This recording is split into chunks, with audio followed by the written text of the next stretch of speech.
people have said it. And you go into the FBI, and a lot of those great people working in the FBI.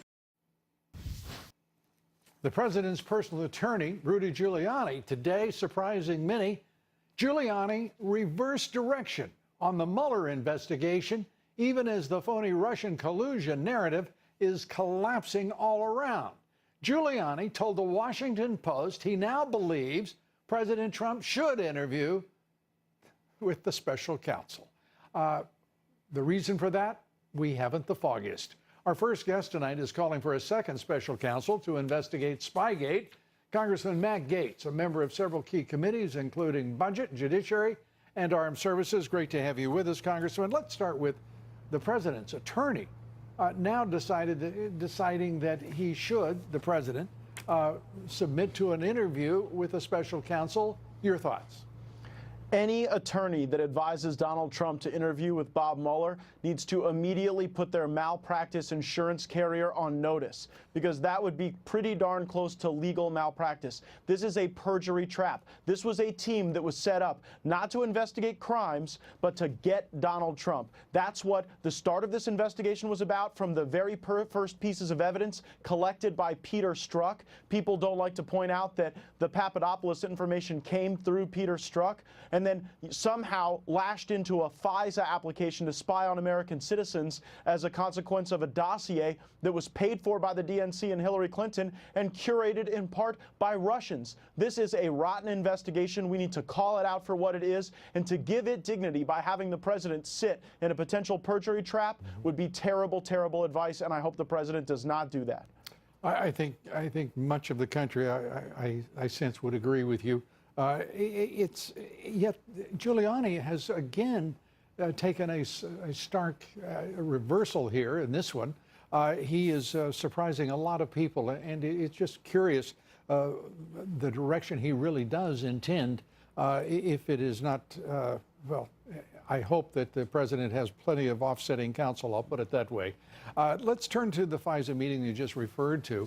We're to see whether or not Trey Gowdy and Devin Nunes, the heads of the Oversight and the Intelligence Committee in the House, get to see those documents. We were basically assured they would. What do you think? Well, I don't know that they're going to see the documents. I hope they do.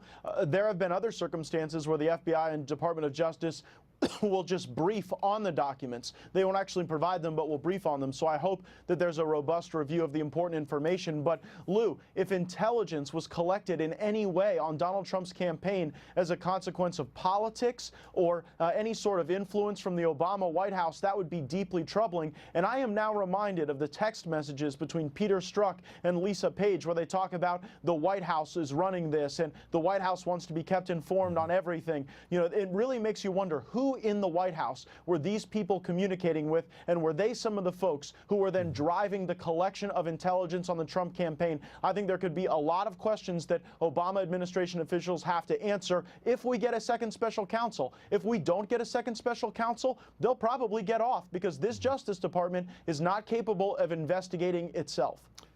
Rod Rosenstein was with the president in Long Island as the president was conducting that symposium, if you will, on MS-13, the gang violence that has just overwhelmed a good part of Long Island, New York. To see them in the same room and agreeing that there need to be new immigration laws, and at the same time the president apparently acceding to the requests of Schumer and Pelosi for the Gang of Eight to be in a meeting with the Department of Justice and FBI officials after the Memorial Day holiday. Is the president being just way too nice to the Dems? Well, I am not going to give the president advice on HR or who to keep on his team. But look, I am just disgusted that the Democrats have chosen to throw in with MS-13 and criticize the president for his bold action against them. Look, I mean, this should draw us together as a country. MS-13 has just ripped the hearts out of families across America, and we need to attack this problem for what it is, a true threat to our national security. And you'd think this would be a moment of unity with Democrats, but for some reason they've taken common cause with those who just have a position that's any position that's aligned to Donald Trump, it seems. And the Spygate. The president calls it Spygate, but couldn't it as well be known as Obamagate right now. We've got Lisa Page saying that the White House is driving this, quote unquote, and it appears to have been the case. And then two former spy masters, James Comey and James Clapper, saying this is what we did. We, as a matter of course and procedure, simply spied on political opposition. Who are these people and where did they come from? Well, I mean, we know that they came out of the Obama administration, and we also know that they're going to get away with it if we don't have a second special counsel. Look, when you've got Rod Rosenstein overseeing, for example, the Mueller probe, which is reviewing obstruction of justice. And Rod Rosenstein, wrote the memo to fire James Comey, and they view that as the basis of their obstruction of justice claim. It just shows the level of conflict of interest that these folks are willing to tolerate, whether it's the unfair persecution of President Trump or the yellow brick road that was paved for Hillary Clinton, despite her use of bleach bit on documents that had been requested by the Congress. I mean, these are outrageous biases in both directions, and I think we need someone who's not from the swamp, someone who is not of the Justice Department, to come in and serve as a special counsel to determine where they broke their procedures and potentially broke the law, especially if intelligence was collected on the Trump campaign. And it becomes, of course, critically important who is appointed to be that special counsel and by whom. We have watched that turn into a disaster, and as the president calls it, and I think calls it exactly accurately, a witch hunt that has persisted for more than a year. We don't want a repetition of that, do we?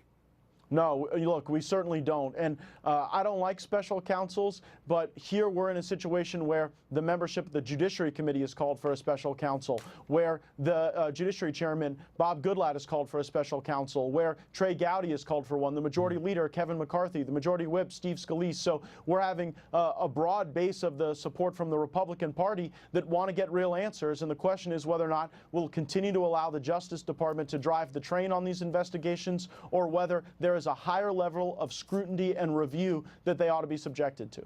And the president, to his great credit, has called for absolute transparency in moving ahead, and it begins with this meeting tomorrow with Chairman Nunes and Chairman Gowdy. This is a president right now who is beset from every angle. Do you think we're moving toward a conclusion?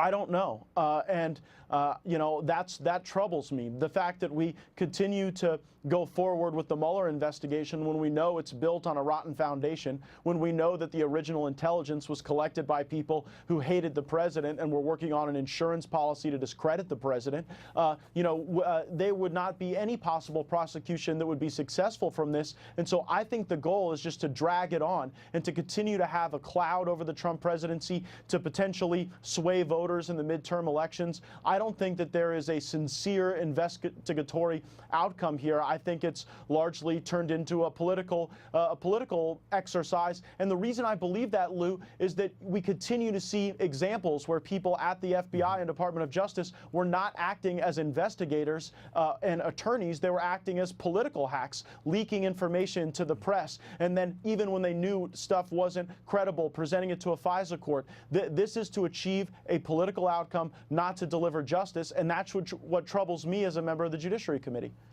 And as Joe DeGenova, former special prosecutor himself, said, this is an outright effort to frame the President of the United States. And it is clearly that, as anyone who follows these developments day to day, it worsens by each passing day. Congressman, great to have you with us as always. Congressman Matt Gaetz, thank you. Thank you, Lou.